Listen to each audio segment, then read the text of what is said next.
Acabamos de ver las entrevistas de los candidatos a la presidencia del Principado de Asturias por Izquierda Unida, Jesús Iglesias, por el Partido Popular, Mercedes Fernández, por el Partido Socialista Obrero Español, Javier Fernández, y no ha podido acudir por problemas de agenda el candidato de Foro Asturias Ciudadanos, Francisco Álvarez Cascos.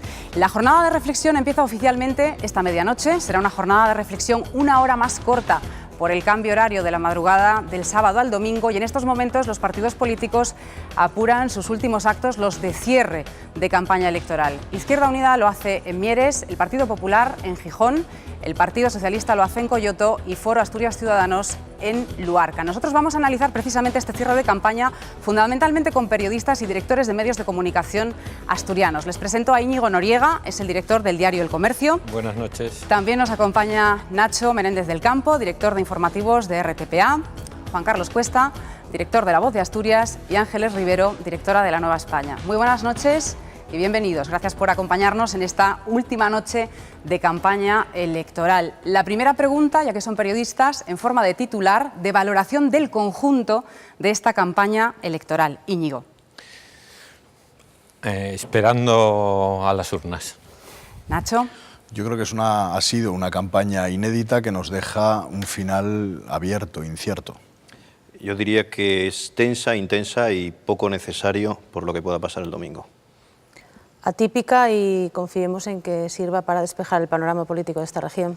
Precisamente ahí quería empezar también. ¿Qué ha aportado esta campaña electoral de distinto o de no diferente de lo que había políticamente en Asturias en los últimos 10 meses? Ángeles. Yo no creo que haya podido aportar gran cosa porque se produce por tercera vez en los últimos 10 meses. La tercera campaña en 10 meses es demasiado poco tiempo, de modo que yo creo que ningún partido ha podido articular un discurso sustancialmente diferente del que ya conocíamos por campañas anteriores en la clave autonómica y también en la clave nacional. Yo creo que efectivamente ha sido una campaña innecesaria en la que no se incidió en los problemas de Asturias sino en otro tipo de cuestiones. ¿Estáis todos de acuerdo? ¿Diferencias? ¿Marcamos? No. Yo creo que va a ser una campaña decisiva porque hay una bolsa de votos que tienen dos partidos en las que puede oscilar de uno a otro con bastante facilidad, y yo creo que entre, por ejemplo, el bloque de centro-derecha sí va a ser decisivo, ¿no? Sí pueden haber cambiado cosas en estos 15 días. Sí, hay varias elecciones dentro de este proceso. Las elecciones internas que tiene, por ejemplo, el Partido Socialista para saber si lo pasado en mayo puede volver a repetirse o, en todo caso, se queda como un elemento casi único en el socialismo español. Hay elecciones también el próximo domingo en Andalucía y puede ser, como dicen los propios socialistas, que la reconquista, entre comillas, se inicie en Asturias. Para el propio Partido Popular tiene sus elecciones. No olvidemos que dentro de las cosas, aunque yo coincido también con Ángeles en que me parece que lo que pueda pasar dentro de ese centro derecha, de las derechas asturianas, puede ser o presentarse como innecesario, teniendo en cuenta que, aunque luego lo hablaremos seguro, podemos ir a una situación poco diferente de lo que tuvimos en mayo del año pasado. Y cuando digo diferente, no digo que sea sustancialmente diferente, sino que sea necesario un acuerdo, porque nadie va a tener esa mayoría absoluta para gobernar. Y luego Foro, pues también vamos a ver lo que ocurre, si al final no ocurre, como decía Mercedes Fernández, lo que pasó en Francia con Jean Chirac, cuando adelanta las elecciones y finalmente el resultado no es el esperado, ¿no? Nacho. Sí, estando de acuerdo con que se trata de una campaña decisiva, faltaría más. Nos jugamos el futuro de esta región, el nuevo presidente o presidenta del Principado para los próximos 3 años.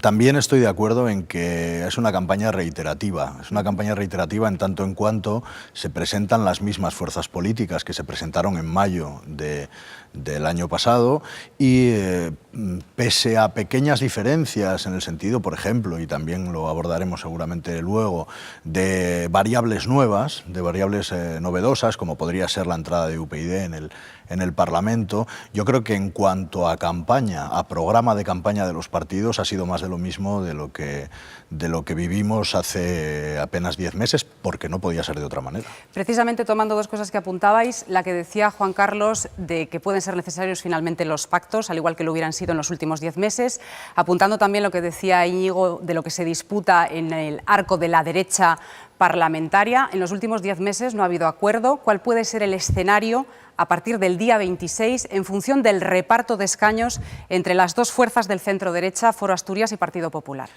mí me hubiese gustado que en esta campaña lo hubiesen explicado los propios implicados, que tanto Partido Popular como Foro explicasen a los ciudadanos que van a acudir a votar el próximo domingo el por qué cambiarán las cosas a partir del 26 de marzo, día después de las elecciones, y qué es diferente de estos 10 meses anteriores que no hayamos visto en este proceso. Porque si al final estamos o van encaminadas las cosas a que el Gobierno tenga que tener estabilidad por el acuerdo de las dos derechas, pues efectivamente lo que habremos hecho es perder 10 meses importantísimos, necesarios para una región paralizada, con el sector empresarial muy preocupado y, sin embargo, con una solución que va a diferir muy poco de la solución que había en mayo, por, llamémoslo de muchas maneras, incapacidad para hablar, problemas personales.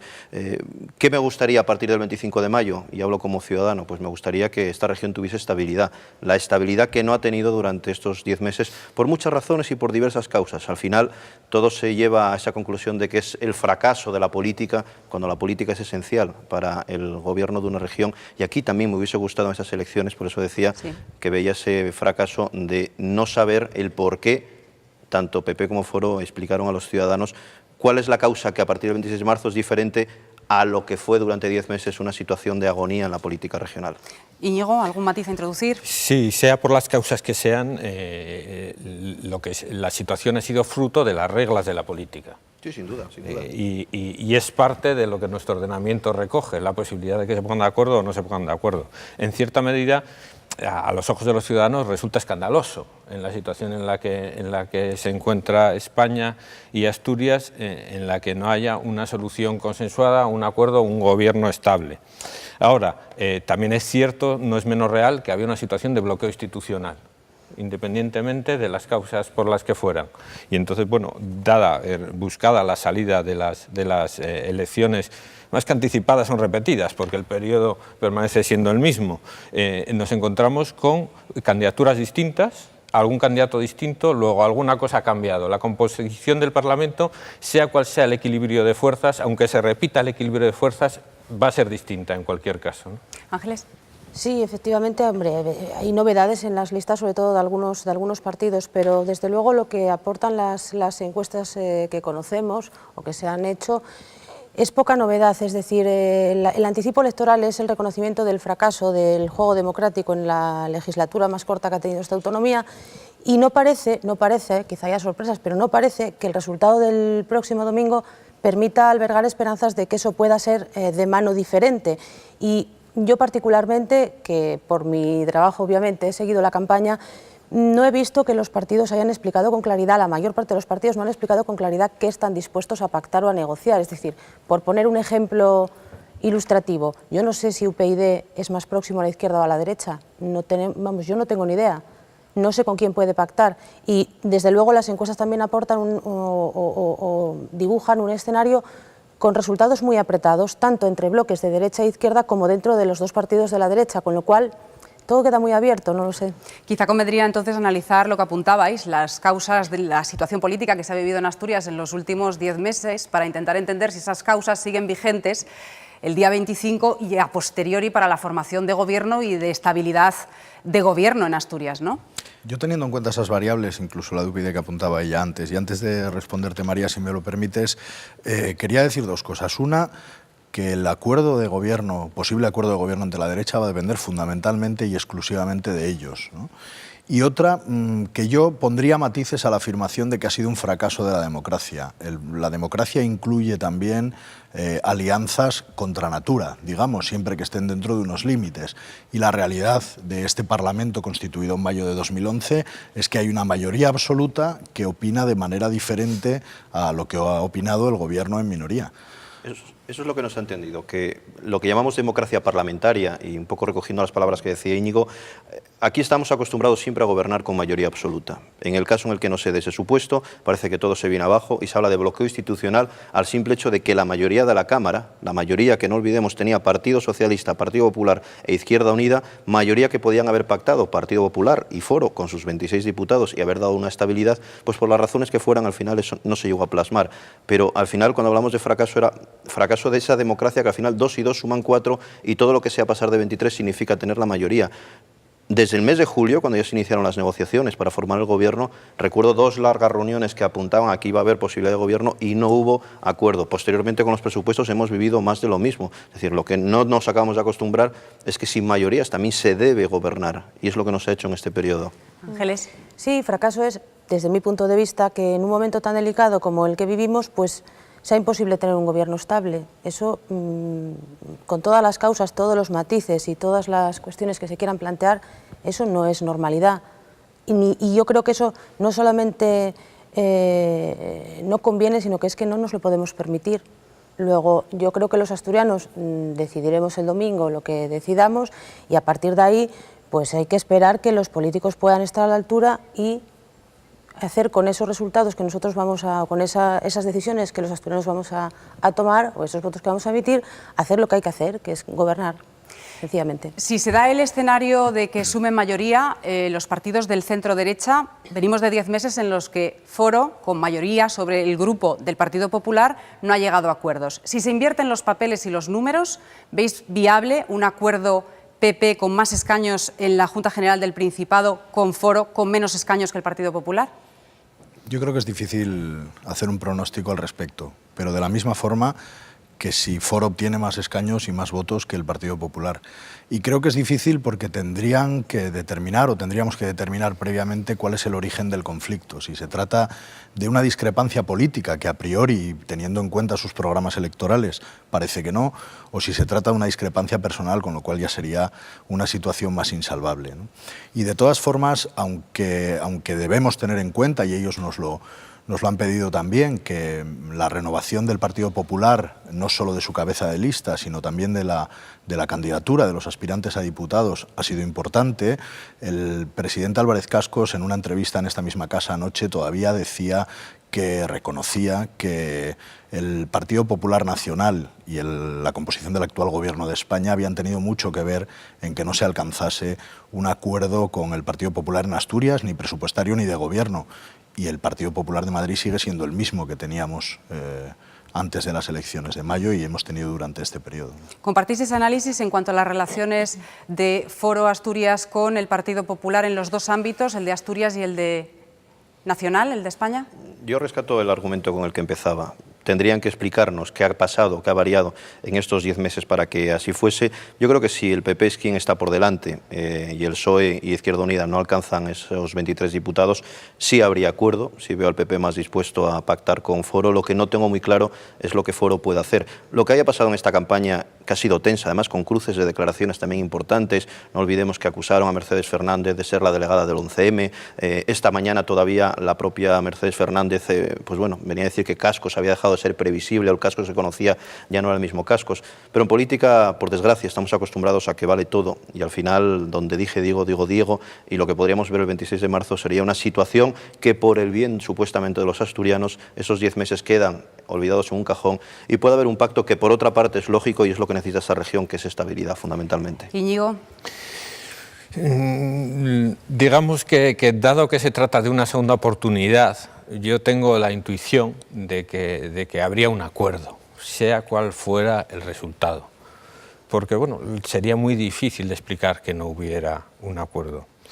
Las declaraciones, lo que te refieres a Juan Carlos, el que se acusó a Mercedes de la delegada del 11M, yo no lo recuerdo que haya ocurrido. Sí recuerdo que se mencionó, pero creo que no se ha llegado a ese nivel de crítica durante esta campaña, pero en cualquier caso es normal que en una campaña electoral las posiciones se separen para diferenciar ambas posturas y que después, bueno, a la espera de lo que digan las urnas, después pues si tienen que empezar a hablar de nuevo. El problema es que no es un problema entonces de programa, porque si hay poco que discutir sobre el programa, sí puede ser más un problema de personas, ¿no? Y eso es lo realmente grave. Hay un elemento diferencial entre los dos partidos, es decir, el vínculo asturiano de Foro y el vínculo nacional del PP, aunque tengan unas similitudes en cuanto al programa, sí puede ser un elemento de diferenciación entre ambos, ¿no? Es decir, dado que ahora nos corresponde una legislatura de ajustes brutales en España, pues un poco la tensión hacia Asturias, que puede hacer un partido asturiano, y la tensión hacia respaldar las políticas generales de España, que puede hacer el PP, incluso puede ser hasta fructífero, ¿no? Decía antes Íñigo que sería difícil de explicar que no hubiera un acuerdo en ese escenario de mayoría de la derecha entre los dos partidos del centro-derecha, pero ¿sería fácil de explicar que no haya habido ese acuerdo en los últimos 10 meses? No, no. No se entiende que... O sea, es también muy difícilmente explicable, más allá de que hay alguna persona diferente, que dos partidos que no se han puesto de acuerdo en los últimos 10 meses lo vayan a hacer en los próximos 10 minutos o en los próximos 10 días. Es difícil verlo. Yo creo que el PP sí ha hecho un esfuerzo en campaña por trasladar la idea de que tiene intención de gobernar, de asumir la responsabilidad de gobernar, cerrando un acuerdo con Foro. Desde luego está claro que esa es su voluntad si queda por delante de Foro después del escrutinio. Es una incógnita lo que pase si ese resultado no es exactamente así, si hay empate, como también apuntan algunas encuestas, porque yo creo que Foro ha intensificado su campaña en la recta final, marcando distancia con el PP, es decir, intentando quitar votos al PP. Entonces, obviamente, la relación entre los dos partidos de la derecha, yo creo que bueno, en estos últimos días ha sido más, digamos que en campaña ha sido más tensa. Yo no sé adivinar qué pueda pasar después, hay para todos los gustos, desde que tienen un pacto cerrado que ellos niegan desde la mayor hasta que, bueno, pues que, no sé, yo no lo sé, la verdad. Bueno, hasta que estemos demasiado centrados en el pacto de la derecha y la solución sea el pacto de la izquierda, ¿no? Que también esa es otra incógnita o hipótesis, más que incógnita electoral, que las encuestas nos dicen que va a estar la cosa. Eso es algo bueno que ha aportado este 25 de marzo, la posibilidad de que la izquierda recupere el terreno perdido hace tan solo 10 meses, y cuando me refiero a izquierda hablo de Izquierda Unida, Partido Socialista, más allá de lo que UPyD puede hacer, que lo que sabemos de lo que han hecho en otros sitios es apoyar la lista más votada, al menos para la elección del presidente, ¿no? Ese es un pacto más evidente, el de la izquierda, más posible. Yo creo que deberíamos valorar dos cosas. Una, que una cosa es la gobernabilidad, el permiso de gobernabilidad, por llamarlo así, otra cosa es un acuerdo de gobierno. Son dos cosas diferentes. Es decir, podría haber una investidura de un presidente o una presidenta, tanto de izquierdas como de derechas, sin necesidad de que hubiese un acuerdo de gobierno. Y recogiendo la palabra de Juan Carlos, yo creo que sí hay una incógnita también en la parte de la izquierda, y es si se va a constituir un gobierno de izquierdas. Porque hemos escuchado a Jesús Iglesias decir que, primero, ve muy difícil entrar en un gobierno con UPyD, y en el caso de que se necesitase un gobierno tripartito, parece que se descabalga, y lo que es más preocupante aún, ha dicho que no entrará en un gobierno que recorte, cuando evidentemente cualquier gobierno ahora mismo tendrá que recortar por las imposiciones de Bruselas y del gobierno de España. Y él ha dicho que se lo deja a otros, ¿no? Que se desgasten otros. Entonces podría darse la circunstancia, y yo creo que es más probable que haya una alianza en la investidura, de cara a la investidura, una permisividad por parte seguramente de la fuerza menos votada, de las dos de la izquierda o de las dos de la derecha, para que gobierne el otro partido, el cabeza de lista del otro partido, y no tiene por qué implicar que vaya a existir un pacto de gobierno a lo que estábamos acostumbrados o medio acostumbrados en estos últimos años, ¿no? Ángeles, ¿parece que discrepa o que tiene algún matiz que introducir? No, que a lo mejor también puede ser que ocurra una sorpresa sorprendente, es decir, que todo lo que parece más o menos evidente de un escenario de incertidumbre y tal, bueno, pues que después el resultado sea otra cosa diferente.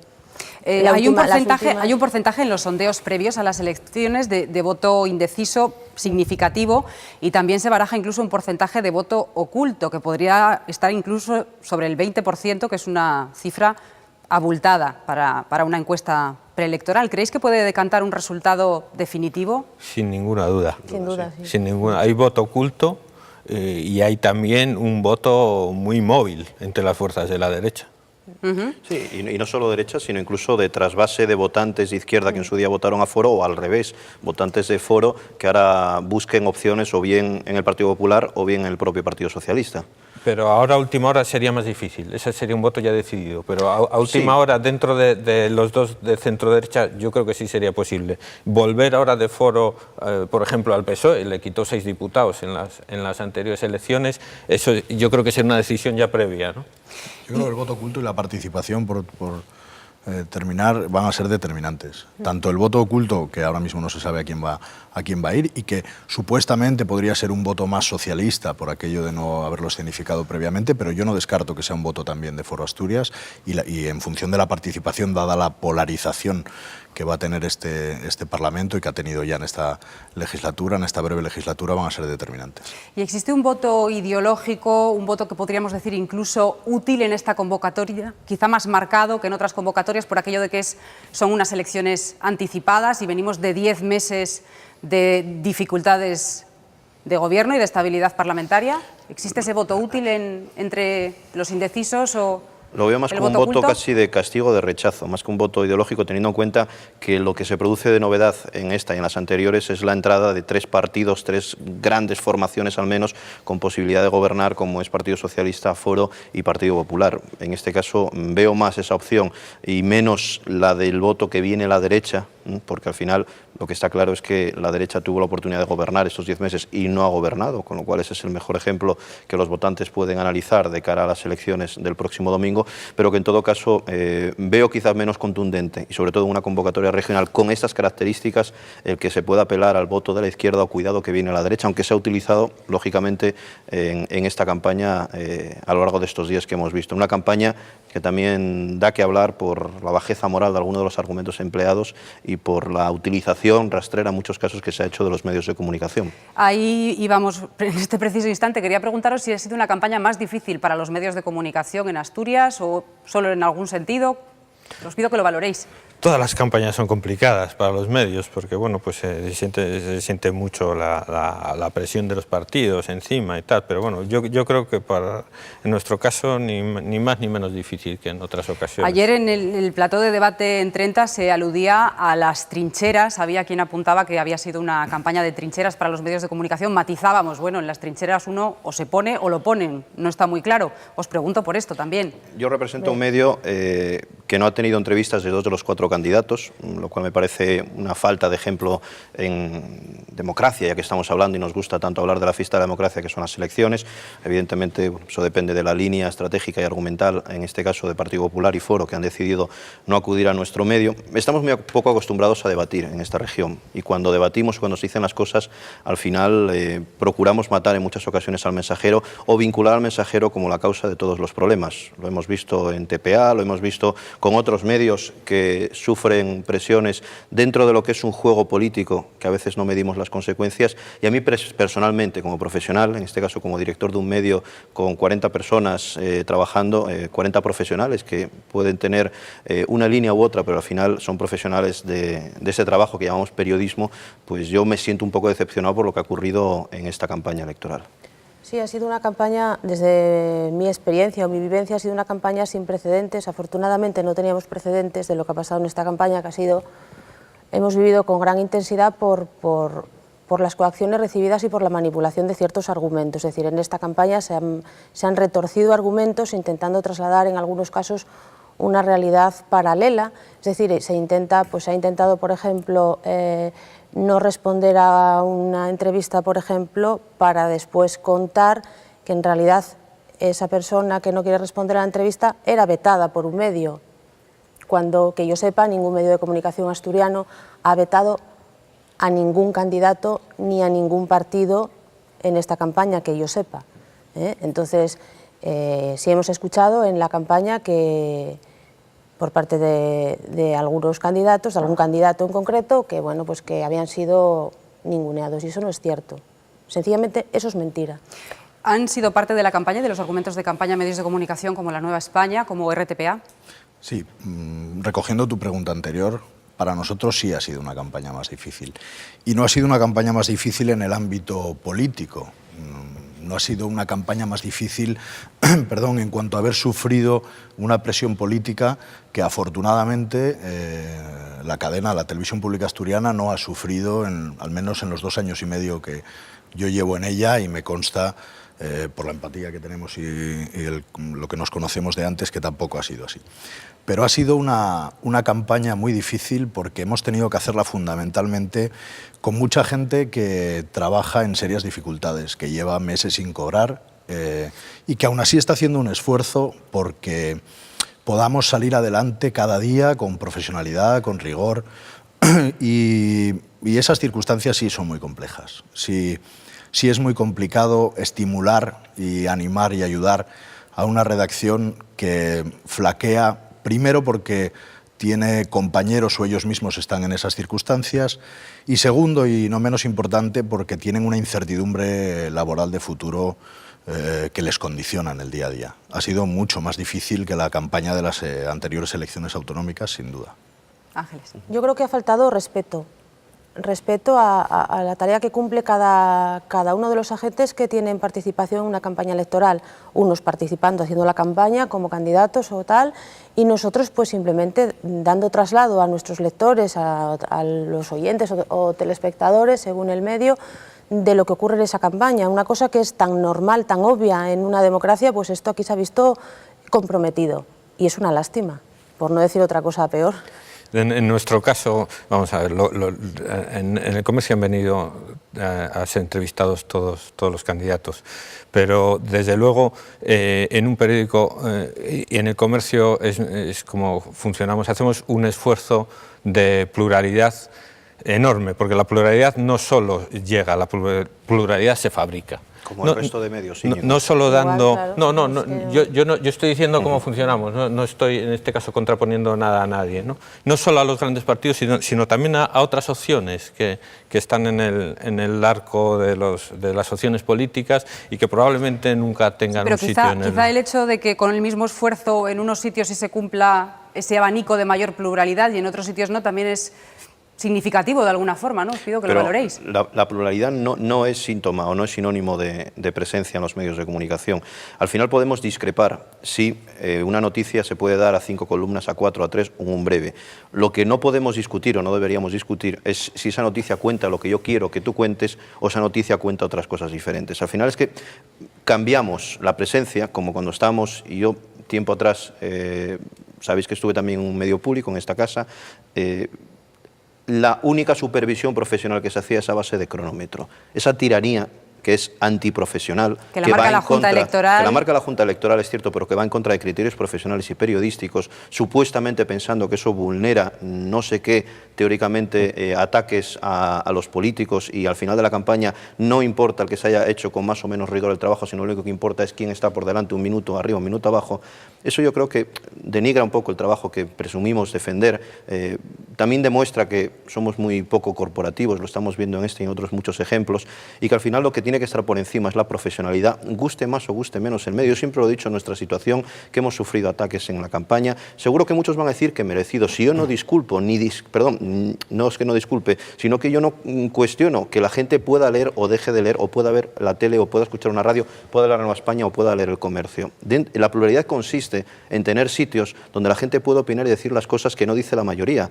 Y fundamentalmente eso es la pluralidad. Cuando se nos llena la boca agua de hablar de pluralidad, tenemos que respetar que en la pluralidad y en esta región tan plural que nos gusta ser, cabemos todos, tenemos que estar todos, hay sitio para todos, sitios para criticar a todos y sitios para que todo el mundo tenga derecho a opinar de forma libre. Y eso en esta campaña hemos visto que unos han tenido unas oportunidades y otros hemos tenido otras, ni mejores ni peores, igual las que nos hemos ganado, seguramente. Pero eso, al final a mí me toca defender el trabajo de 40 fantásticos profesionales que tenemos ahí trabajando en unas condiciones determinadas, y que la pluralidad nuestra ha sido ofrecer el mismo escenario, el mismo espacio, las mismas puertas abiertas a todos. Unos han entendido que era mejor y otros han entendido en ejercicio de su libertad de expresión que era peor. Entramos en los últimos 2 minutos de programa, es el tiempo justo para que fijéis posición, conclusión, en 30 segundos, como es costumbre aquí en Debate en 30. Íñigo.